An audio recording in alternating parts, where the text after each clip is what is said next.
selamat kita jumpa lagi dalam kasih Kristus di hari yang indah ini, di mana hari ini kita memperingati hari kebangkitan Yesus Kristus dari kematian. Jumat itu adalah hari Paskah di mana Dia mati, dan hari ini adalah hari kebangkitan. Nah, di hari-hari di mana ada pengorbanan Yesus sebagai juru selamat, penebus dosa dan salah manusia, maka hari ini saya ingin menyampaikan firman Allah untuk memberi peneguhan bahwa keselamatan hanya ada di dalam Tuhan Yesus Kristus. Sekali lagi, keselamatan hanya di dalam Tuhan Yesus Kristus. Di luar Tuhan Yesus tidak ada keselamatan. Tidak ada hidup kekal. Keselamatan hanya ada di dalam Tuhan Yesus Kristus. Puji Tuhan, kita bersyukur karena kita ada di dalam Dia. Amin. Sudah ada di dalam Tuhan, di dalam keselamatan itu. Mari kita membuka di dalam suratan Roma atau kitab Roma, boleh juga disebut kitab Roma. Kita akan membaca ayatnya yang ke-12 sampai dengan ayatnya yang ke-19 secara bergantian. Saya baca ayat-ayat genap.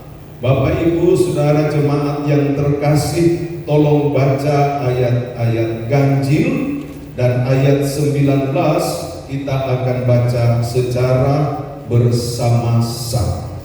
Ayat 12, 14, 16 berkata begini.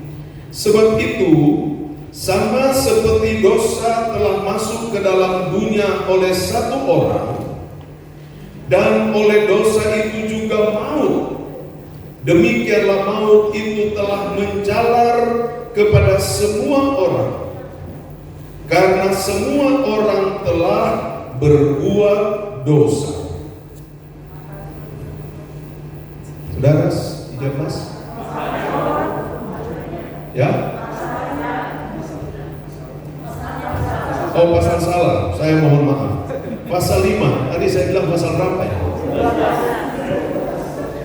Pasal 5. Saya salah bawa kacamata rupanya.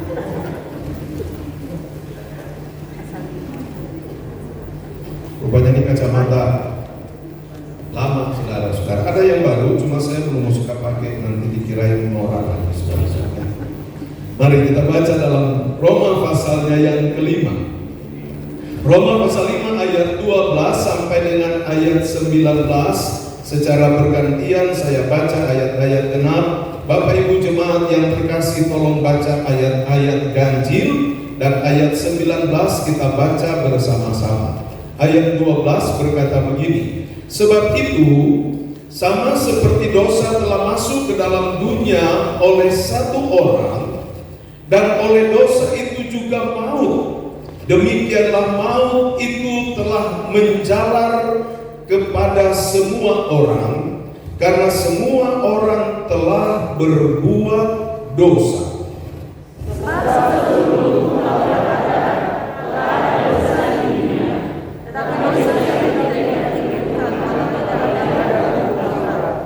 Sungguh pun demikian maut telah berkuasa dari zaman Adam sampai kepada zaman Musa juga atas mereka yang tidak berbuat dosa dengan cara yang sama seperti yang telah dibuat oleh Adam, yang adalah gambaran Dia yang akan datang.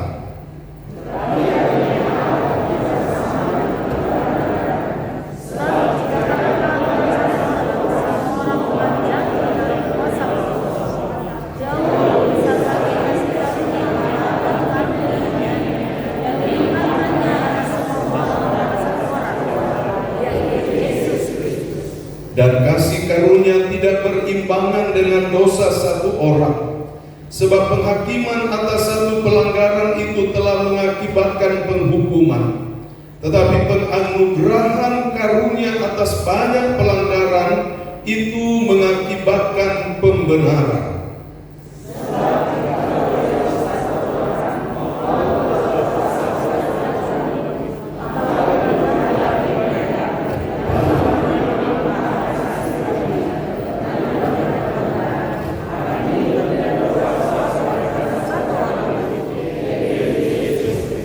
Sebab itu, sama seperti oleh satu pelanggaran semua orang beroleh penghukuman, demikian pula oleh satu perbuatan kebenaran semua orang beroleh pembenaran untuk hidup. Ayat 19 bersama, 2, 3. Jadi sama seperti oleh ketidaktaatan satu orang, semua orang telah menjadi orang berdosa, demikian pula oleh ketaatan satu orang, semua orang menjadi orang benar.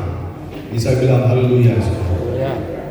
Bapak Ibu saudara-saudara yang saya kasihi dalam Kristus Yesus, dalam ayat ini Paulus menguraikan tentang sejarah datangnya dosa dan akibat dosa mengakibatkan maut dan kebinasaan.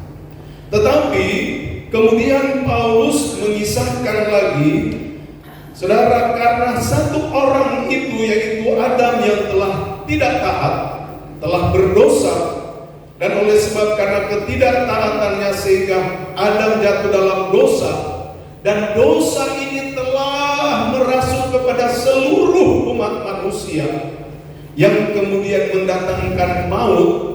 Tetapi Paulus mengatakan ada satu orang dalam ketaatannya. Karena ketaatannya itu sehingga orang dibenarkan dan memperoleh hidup kekal.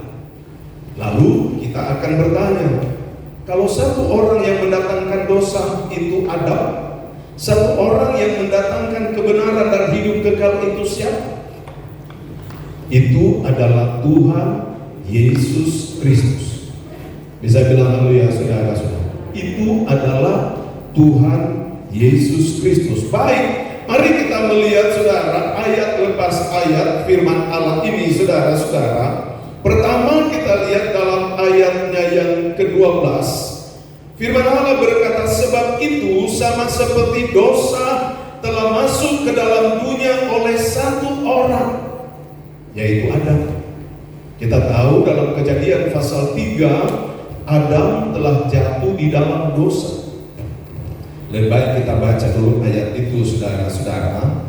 Di dalam Kejadian pasal 2 dulu kita lihat saudara-saudara. Kejadian pasalnya yang kedua, ada larangan dari Tuhan kepada Adam, saudara-saudara ya.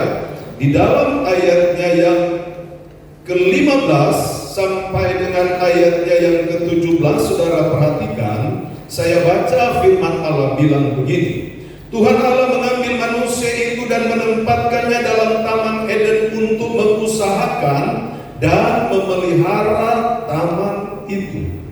Lalu Tuhan Allah memberi perintah ini kepada manusia, semua pohon dalam taman ini boleh kau makan buahnya dengan bebas, tetapi pohon pengetahuan tentang yang baik dan yang jahat itu janganlah kau makan buahnya, sebab pada hari engkau memakannya pastilah engkau mati. Nah, di sini kita mulai menemukan kata mati. Ada resiko kalau Adam tidak taat pada firman Tuhan supaya jangan dia makan buah pengetahuan baik dan jahat ini, katanya supaya dia hidup kekal. Tapi kalau dia makan, maka dia akan mati. Saudara, perhatikan kata mati, karena ada dua bentuk mati saudara-saudara. Mati sementara yang itu terjadi kepada seluruh manusia. Dalam kitab Ibrani katakan semua orang akan mati. Saudara, tidak terkecuali ini mati yang bersifat mati yang pertama saudara-saudara, yaitu apa? Menghembuskan nafas terakhir. Saudara-saudara, menghembuskan nafas yang terakhir.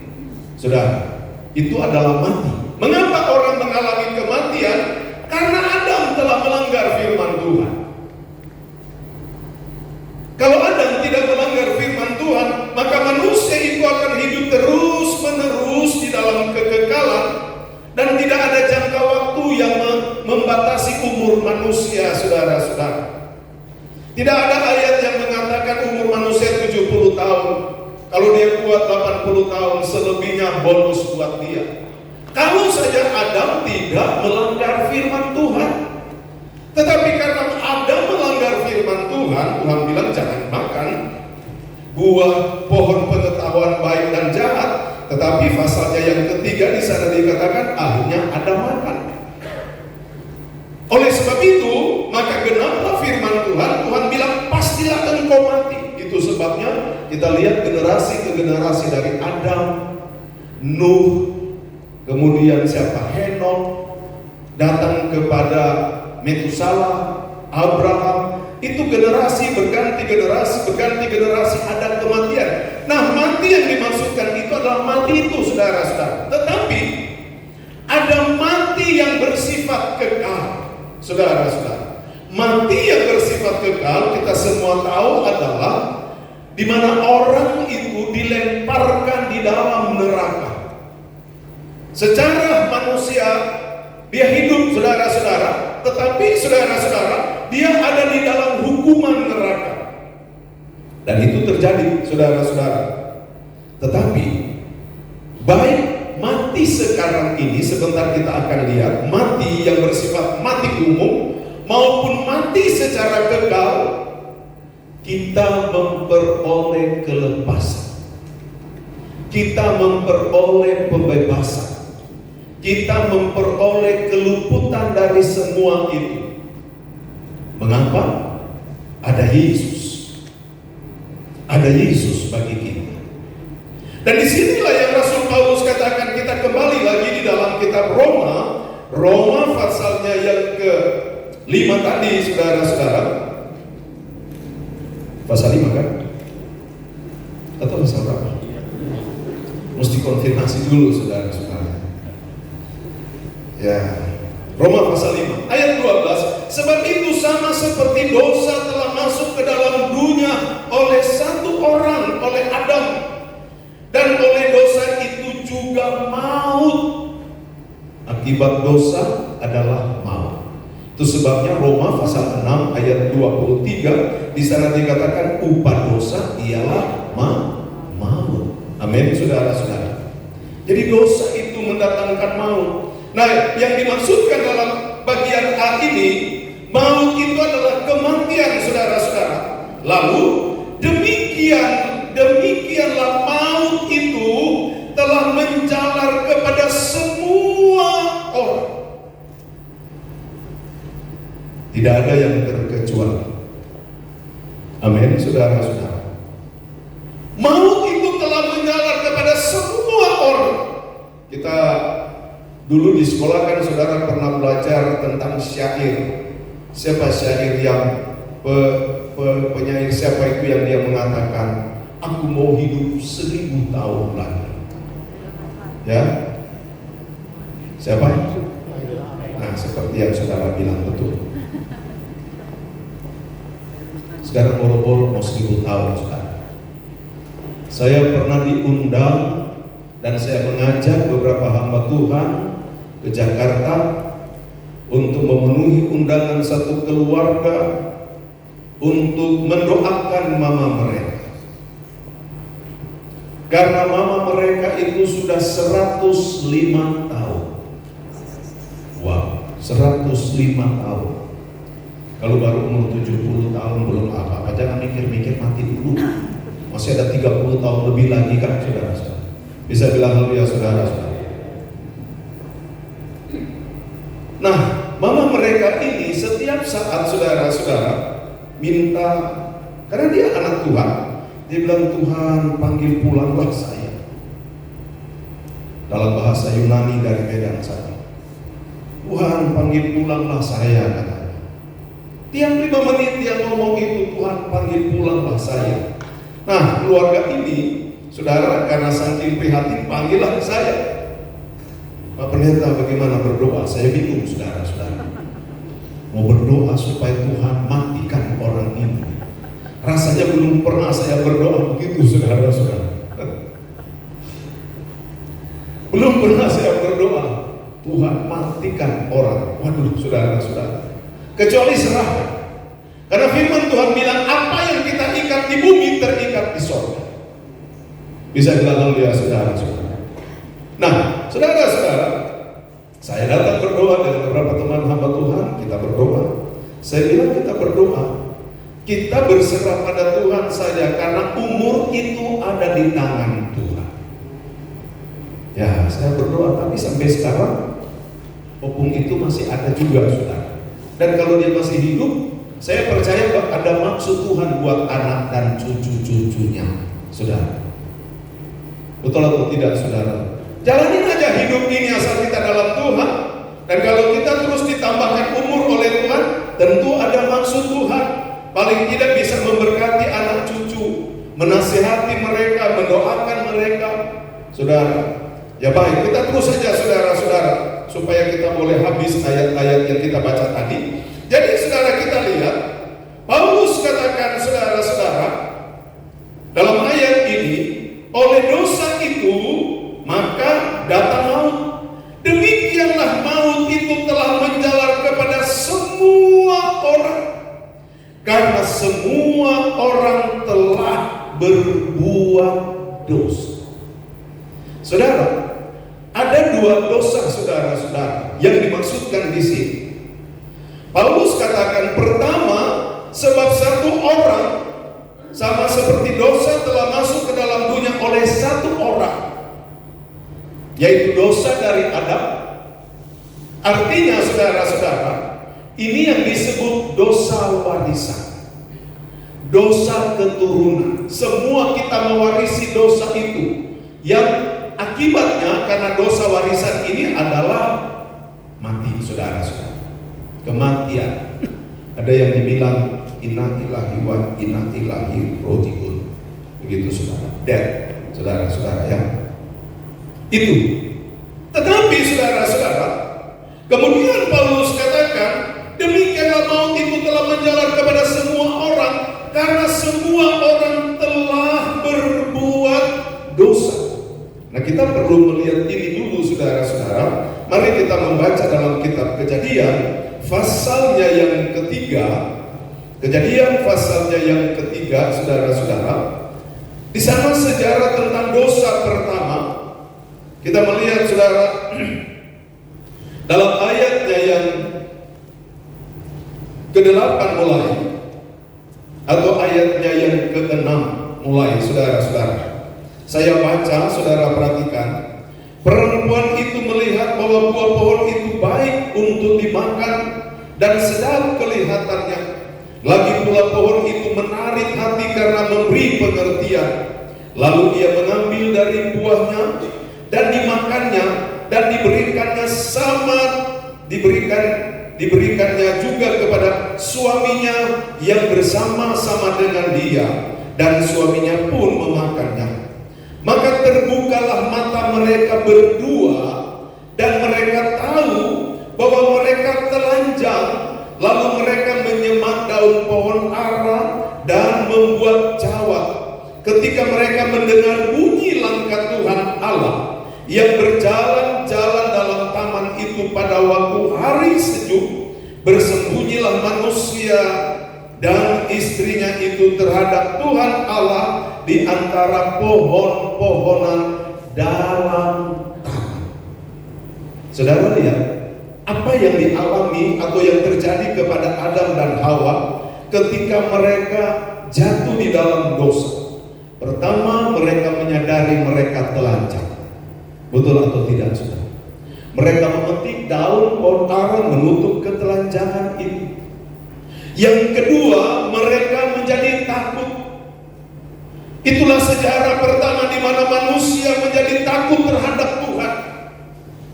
Ada dua bentuk, saudara, ketakutan terhadap Tuhan. Kalau kita anak-anak Tuhan, kita perlu takut pada Tuhan sebagai suatu bentuk karena kita percaya Dia adalah Tuhan dan Juru Selamat kita. Kita takut, saudara-saudara, bukan takut sebagai musuh, bukan, saudara, tapi karena kita tahu Dia adalah Tuhan, Dia adalah Juru Selamat kita, Dia adalah Allah yang hidup. Itu sebabnya kita, bentuk takut kita adalah kita mau taat pada firman Tuhan. Amin, saudara-saudara. Kita melakukan firman Allah. Kita datang beribadah kepada Tuhan.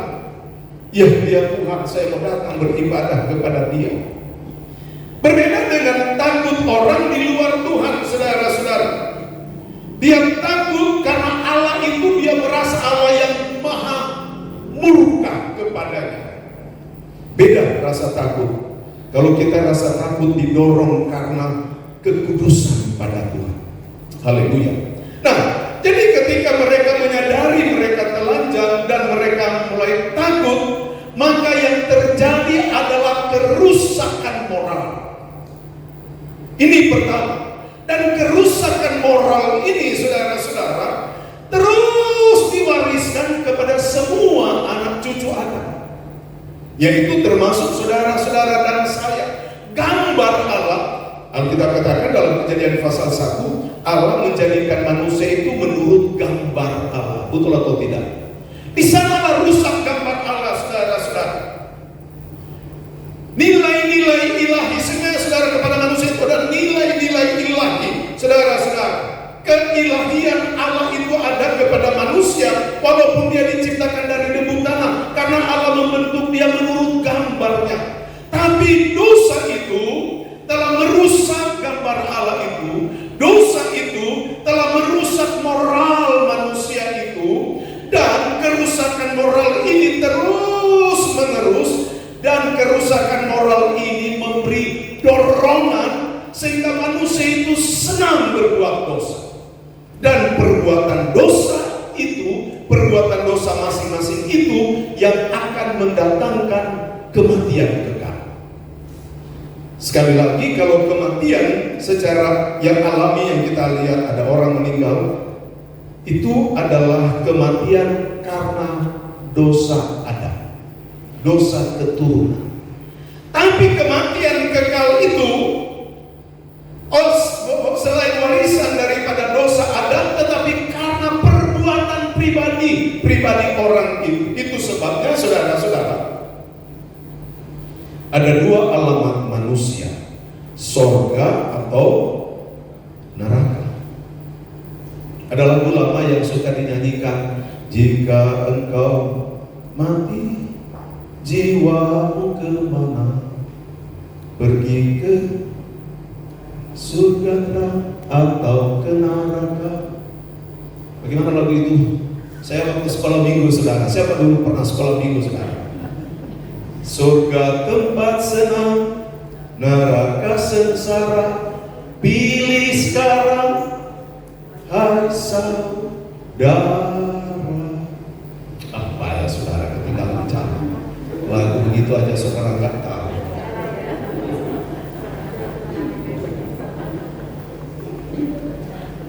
Seharusnya kita hafal itu. Saudara, saya takut jangan saudara cuma tahu lagu yang aku sangka. Aduh, saudara, jangan dinyanyikan itu, saudara-saudara. Saya cuma meniru, saya nggak nyanyikan, saudara. Saya cuma niru. Nyanyikan lagu rohani, bisa bilang ya, saudara-saudara. Nyanyikan lagu rohani. Jadi ada dua alamat, saudara-saudara, sorga atau neraka. Ada dua alamat. Orang di dalam Kristus alamatnya sorga. Sebentar kita akan lihat. Amin, saudara-saudara. Mengapa? Karena saya katakan tadi, baik kematian yang alamiah, yang natural itu yang selalu kita saksikan, maupun kematian secara kekal, semua itu Tuhan memberi kelepasan pada kita. Misalnya, saudara ya mengalami kematian, tidak masalah. Toh pada ada satu hari Tuhan akan bangkitkan kita. Amin. Karena kita punya Tuhan yang sudah bangkit dari maut. 1 Korintus 15 katakan dia adalah buah sulung kebangkitan. Maka akan mengikuti orang-orang yang mati di dalam Tuhan, ada satu saat akan bangkit. Bangkit untuk apa? Untuk mewarisi hidup yang kekal di sorga. Amin. Begitu juga orang-orang durhaka, orang di luar Tuhan, itu mereka ada satu waktu akan bangkit. Tapi jarak kebangkitan pertama itu buat orang-orang percaya dengan jarak dengan kebangkitan orang-orang dunia itu jauh 1000 tahun, saudara-saudara. 1000 tahun jaraknya. Mereka akan bangkit, saudara, untuk dihakimi. Dihakimi untuk apa? Alamat mereka sudah di neraka. Nanti kita akan belajar, ada ayat-ayatnya, kita akan belajar ke depan. Alamat mereka semua masuk neraka. Tapi sebelum dibuang di dalam neraka, mereka harus dihakimi dulu. Tujuannya apa dihakimi? Untuk menentukan besar, kecil, beratnya beban hukuman itu yang mereka pikul di dalam neraka. Jadi ada besar kecilnya pikulan itu, saudara. Begitu juga dengan orang percaya. Saudara, ada pengadilan kursi Kristus katanya. Saudara, orang percaya, saudara, kita tidak akan dihakimi untuk menerima hukuman, tapi kita akan menghadap tahta Allah, saudara, untuk Tuhan menentukan besar kecilnya upah. Orang yang bekerja banyak pasti upahnya lebih besar, loh. Betul atau tidak, saudara-saudara? Orang yang tidak bekerja tidak ada upah, walaupun dia selamat. 1 Korintus pasal 3 di sana diceritakan, kita akan belajar itu nanti ke depan. Baik, kita lanjut lagi, saudara-saudara. Jadi kita lihat bahwa ada kematian kekal itu yang diakibatkan karena perbuatan dosa manusia. Mengapa? Karena ketika Adam jatuh di dalam dosa, maka telah terjadi kerusakan moral, dan kerusakan moral ini terus menerus turun kepada manusia, kepada semua manusia, sehingga dorongan untuk berbuat dosa itu begitu kuat, saudara-saudara. Tapi puji Tuhan, sekali lagi di dalam Tuhan kita mengalami kelepasan. Amin. Baik hukuman kematian secara jasmani, hukuman yang pertama, maupun kematian yang kekal itu. Kita lanjut, saudara-saudara, dalam ayatnya yang ke-12.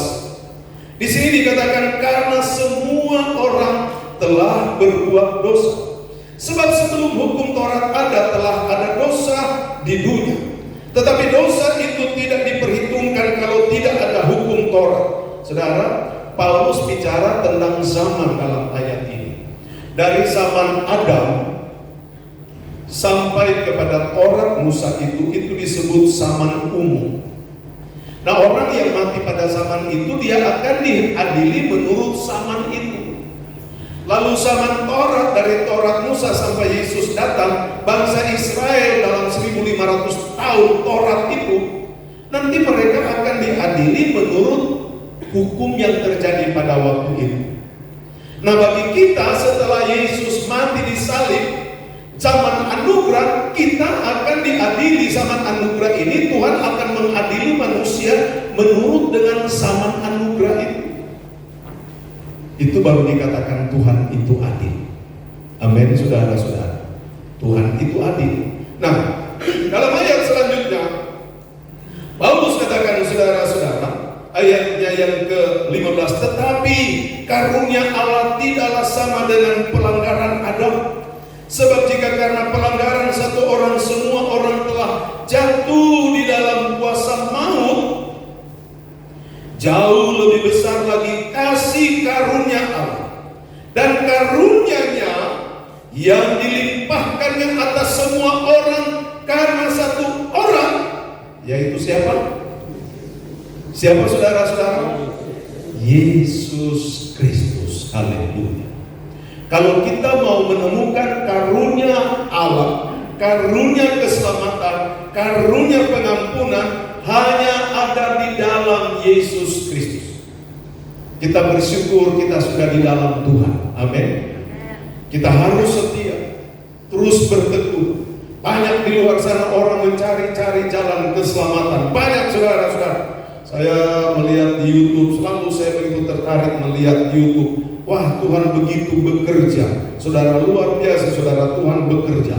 Tuhan memanggil jiwa-jiwa datang pada Tuhan. Yang tadinya adalah orang-orang yang tidak mempercayai Injil, dan mereka menolak tentang Injil. Tapi setelah Tuhan membukakan pengertian mereka, mereka yang tadinya menolak Injil sekarang membela Injil. Haleluya. Bisa bilang haleluya, saudara-saudara. Itulah cara Tuhan bekerja.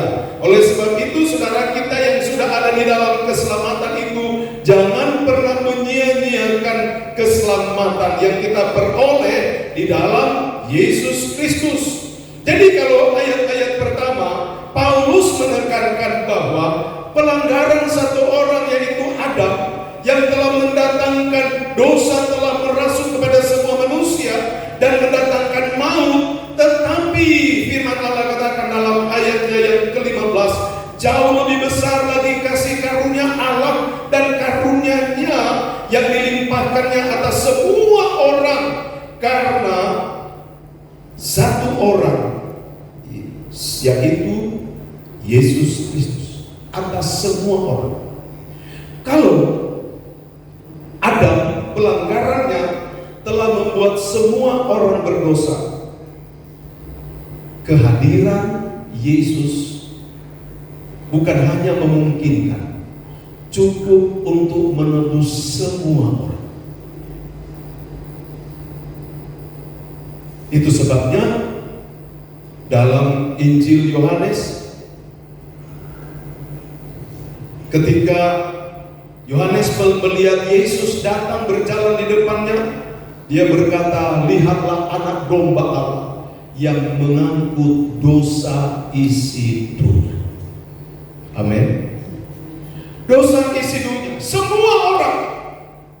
Kalau dosa dari Adam itu telah menjalar kepada semua orang, anugerah Allah di dalam Yesus Kristus itu juga berlaku kepada semua orang, bisa terjadi kepada semua orang.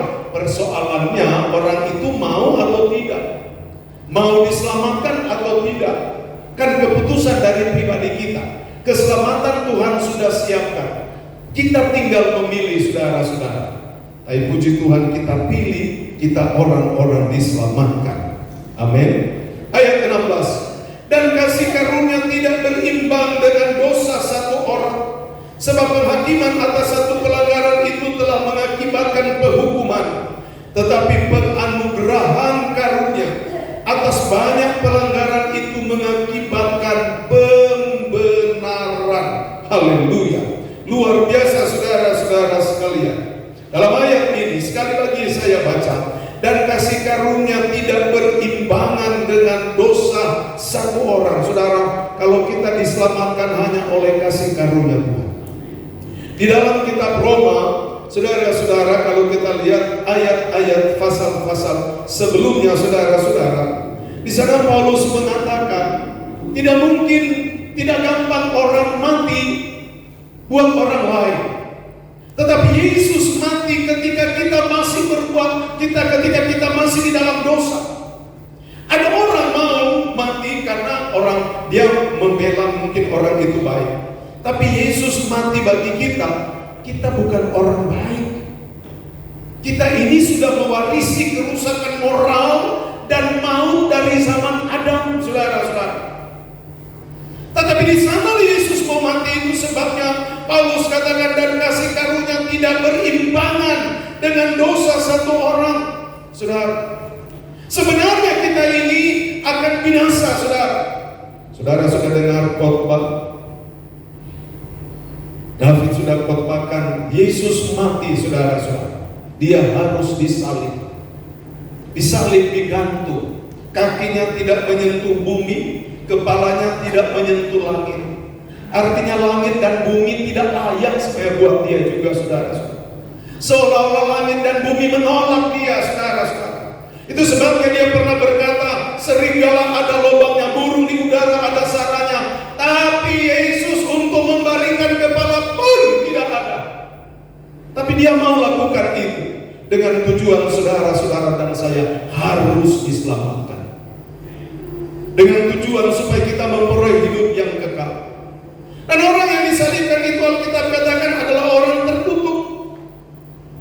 Hukum Roma juga mengatakan begitu, saudara. Orang-orang Romawi, semua penjahat itu, saudara-saudara, atau kalau kesalahannya, saudara, boleh dikata seolah tidak ada, karena sudah begitu besar kesalahan pelanggarannya, ya yang layak buat dia adalah digantung, disalib saja, disalib. itu adalah terkutuk. Tapi puji Tuhan, saudara tahu kalau saudara baca dalam kitab Kejadian pasal 3, akibat dosa bumi ini dikutuk Tuhan juga. Betul atau tidak saudara? Bumi ini manusia terkutuk, tetapi Yesus mau menanggung kutuk kita. Amin. Tidak ada kutuk lagi. Orang percaya telah dibebaskan dari kutuk keturunan atau kutuk apa. Kalau engkau percaya pada Yesus Kristus, engkau telah dibebaskan dari segala kutuk itu. Seperti yang saya pernah saksikan, saudara mungkin ingat waktu saya KKR di Pulau Seram, daerah Maluku sana tahun, saya sudah lupa tahun berapa. Setelah malam kedua, saudara, atau malam ketiga itu ada seorang pemudi datang. Dia seorang mahasiswa, saudara. Dia sedang praktek kerja nyata, saudara-saudara. Dia mengambil jurusan hukum, saudara. Dia bilang, Pak Pendeta, saya ini sebentar lagi pulang, menyusun skripsi semua selesai, saya akan diwisuda dan saya memperoleh gelar sebagai seorang sarjana hukum. Tapi dia bilang, apa arti semua itu? Saya selalu dihantui dengan suatu masalah yang berat. Saya tanya, masalah apa itu? Karena dari garis keturunan kami itu ada kutuk orang gila. Jadi di garis keturunan mereka itu ada orang gila. Datang generasi berikut ada yang gila. Datang generasi berikut ada yang gila. Dan dia bilang bahwa menurut orang tuanya berkata bahwa dalam generasi mereka itu dia ini yang akan jadi gila. Karena mereka sudah bisa tahu, oh siapa yang mau kenal, siapa yang kena. Karena itu sudah berjalan dari tahun ke tahun cukup lama. Lalu saya jelaskan firman Tuhan. Kalau engkau membuka diri, membuka hati buat Tuhan Yesus, engkau percaya Yesus mati buat engkau akan dibebaskan dari segala kutuk itu. Dan puji Tuhan, dia dibebaskan dari kutuk itu. Bisa bilang haleluya, saudara-saudara. Jemaat-jemaat Bethesda, saudara semua telah dibebaskan dari kutuk-kutuk itu. Amin. Kutuk sakit penyakit, kutuk keturunan, kutuk kemiskinan, semua kutuk-kutuk itu tidak berlaku. Seringkali kan ada orang marah sampai dia sumpahin, biar kamu terkutuk 7 turunan. Nah, ada 1 turunan aja nggak berlaku, mau 7 turunan lagi, saudara-saudara. Yesus telah menanggung kutuk bagi kita. Amin. Nah, puji Tuhan, saudara, kita lihat selanjutnya, saudara. Dan kasih karunia tidak berimbangan dengan dosa satu orang, sebab penghakiman atas satu pelanggaran itu telah mengakibatkan penghukuman, tetapi penganugerahan karunia atas banyak pelanggaran itu mengakibatkan pembenaran. Haleluya. Saya katakan bahwa kita tidak ada yang benar, tapi kita telah dibenarkan oleh Tuhan Yesus Kristus, sehingga kita layak memanggil Tuhan itu Bapa. Amin. Tidak ada yang benar, saudara-saudara. Ayat yang ke-17, sebab jika oleh satu orang mau telah berkuasa oleh satu orang itu, maka lebih benar lagi mereka yang telah menerima kelimpahan kasih karunia dan anugerah kebenaran. Apa di sana dikatakan? Akan hidup dan berkuasa oleh karena satu orang itu, yaitu, semua katakan, yaitu Haleluya, Yesus Kristus. Haleluya. Ini penting. Ini penting. Saudara, kita harus punya komitmen dan kita mempunyai suatu keyakinan. Oleh satu orang katanya hukuman itu boleh terjadi. Oleh satu orang, saudara-saudara, kematian itu terjadi, saudara. Tetapi oleh satu orang juga, saudara-saudara, kita telah menerima kelimpahan kasih karunia dan anugerah kebenaran. Haleluya. Kata kebenaran di sini, saudara-saudara, saudara boleh membuka di dalam Kolose. Coba saudara lihat dalam Kolose pasalnya yang kedua. Kolose pasalnya yang kedua. Mari kita lihat di sana. Galati, Efesus, Filipi, Kolose. Kolose pasal 2 ayat 13 sampai dengan ayat 14. Kita baca bersama-sama. Kolose pasal 2 ayat 13 sampai 14. Kita baca dengan suara kedengaran. 2, 3. Kamu juga meskipun dahulu mati oleh pelanggaranmu dan oleh karena ketidak disunat secara lahiriah, telah dihidupkan Allah bersama-sama dengan Dia sesudah Ia mengampuni segala pelanggaran kita dengan menghapuskan surat hutang yang oleh ketentuan-ketentuan hukum mendakwa dan mengancam kita, dan itu ditiadakannya dengan memakukannya pada kayu salib. Bisa bilang haleluya, saudara. Perhatikan baik-baik. Kematian Tuhan, penebusan Tuhan untuk mengampuni segala dosa-dosa, semua dosa-dosa kita. Kalau orang Israel waktu Jumat kemarin, David sudah jelaskan bahwa untuk supaya mereka mendapat pengampunan, mereka harus menyembelih domba. Darah domba itu tercurah, maka dosa-dosa orang Israel terampuni. Tetapi hanya berlaku satu hari. Besok mesti sembelih lagi. Tapi Yesus, saudara-saudara, dalam kitab Ibrani, di sana dikatakan Dia satu kali telah melintasi segala langit. Untuk apa? Dia membawa darahnya, Dia persembahkan di tahta Allah, saudara-saudara. Ketika Dia mempersembahkan darah itu, Dia mengadakan imamat penyucian, pengudusan sebagai imam besar. Dan semua dosa, bukan cuma semua dosa, dosa dari nenek moyang, saudara-saudara, dari moyang lagi, orang Ambon bilang. Orang Ambon, saudara, seringkali ngomong dengan cucu bahwa moyang-moyang, saudara-saudara. Baru ketemu, nenek moyang, saya baru dari mana? Begitu orang, ada orang Ambon di sini, tolong angkat tangan. Ada. Mereka tahu sudah. Moyang itu kan, kalau moyang itu sudah dari zaman dulu. Pokoknya dosa dari moyang pun Tuhan mampu mengampuni. Bisa bilang haleluya, saudara. Segala pelanggaran kita dari pribadi kita, saudara-saudara, pelanggaran kita dalam pribadi ini, segala dosa, pelanggaran kita, saudara, Tuhan mengampuni. Dan dosa-dosa keturunan dosa dari nenek moyang pun. Itu sebabnya kalau saudara baca di dalam 1 Petrus, coba saudara lihat 1 Petrus pasalnya yang pertama, ayatnya yang ke-18. Saudara, di situ dikatakan, saudara, 1 Petrus pasal 1 ayat 18, mulai kita baca bersama-sama. 2, 3. Sebab kamu tahu bahwa kamu telah ditebus dari cara hidupmu yang sia-sia, yang kamu warisi dari nenek moyangmu itu, bukan dengan barang yang fana, bukan pula dengan perak atau emas, melainkan dengan darah yang mahal, yaitu darah Kristus. Sampai di sana saja. Yang ingin saya mau tekankan adalah dosa yang kamu warisi dari nenek moyang. Ada memang dosa yang kita warisi, tapi itu pun Tuhan sudah ampuni kita. Amin. Tuhan sudah sucikan kita, Tuhan sudah kuduskan kita.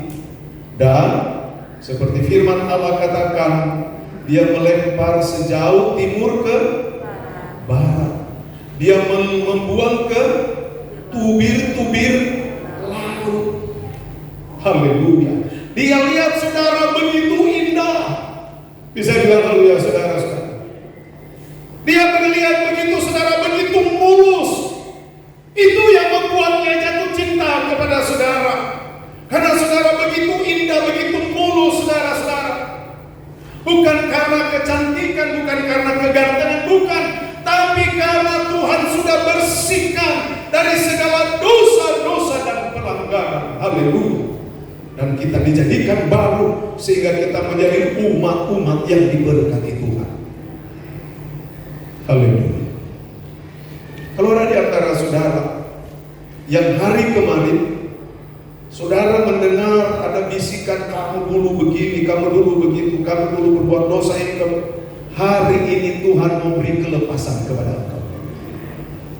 Dan engkau harus memperkatakan, Tuhan sudah bebaskan saya.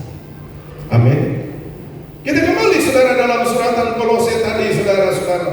Kolose pasalnya yang kedua, ayat 14 tadi, saudara, ayat 13 berkata begini, kamu juga meskipun dahulu mati oleh pelanggaranmu dan oleh karena tidak disunat secara lahiriah, jadi dulu kita ini mati, telah dihidupkan Allah bersama-sama dengan Dia. Haleluya. Bersama-sama dengan Dia itu siapa? Yesus.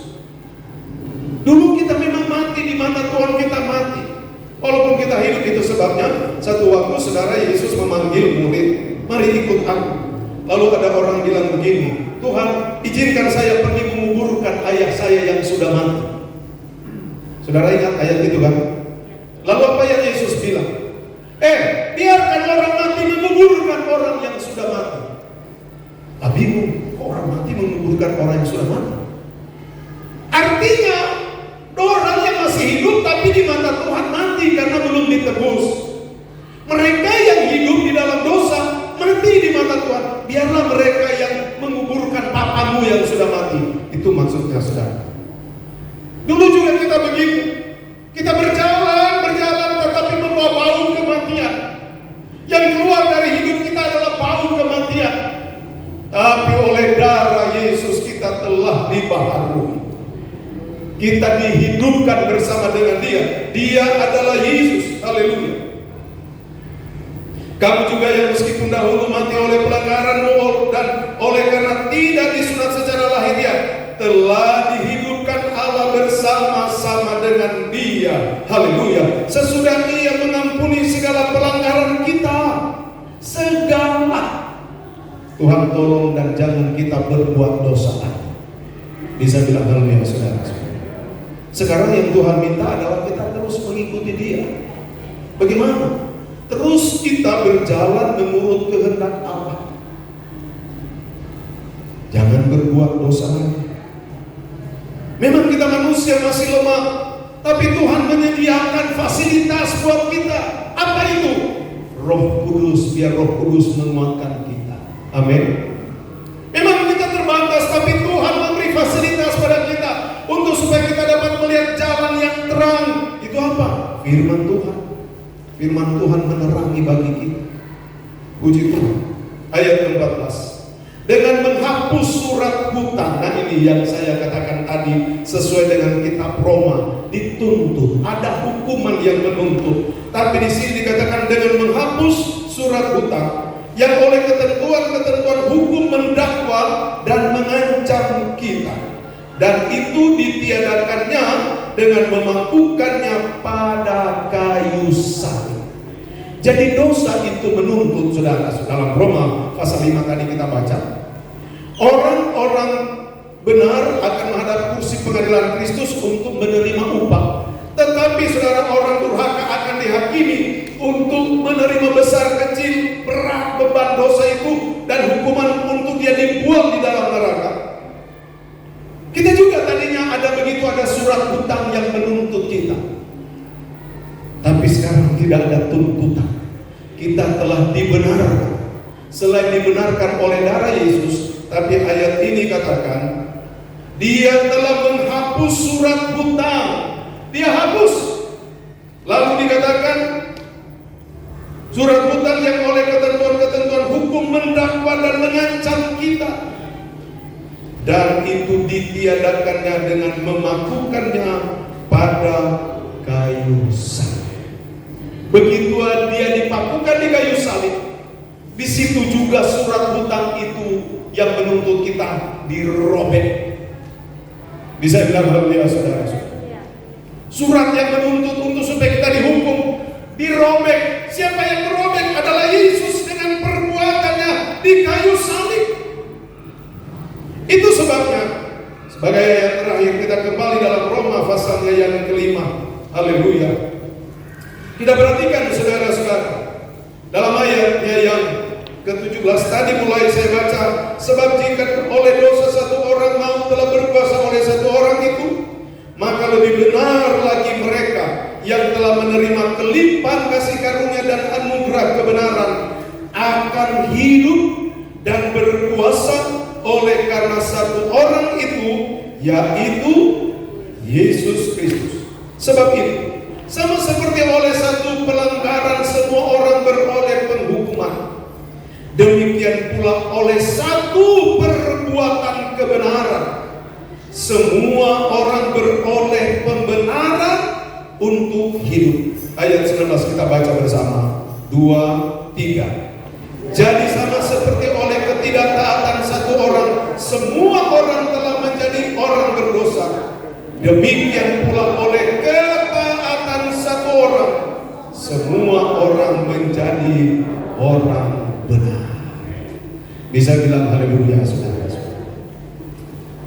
Siapa yang telah membuat kita semua orang menjadi benar? Yesus Kristus Tuhan. Yesus Kristus Tuhan. Ayat yang ke-21, supaya sama seperti dosa berkuasa dalam alam maut, demikian kasih karunia akan berkuasa oleh kebenaran untuk hidup yang kekal. Haleluya, oleh Yesus Kristus Tuhan kita. Kita bersyukur kita telah dibenarkan. Amin. Dibebaskan dari hukum dosa, dan sekarang kita mempunyai jaminan hidup kekal. Tuhan memberkati kita semua.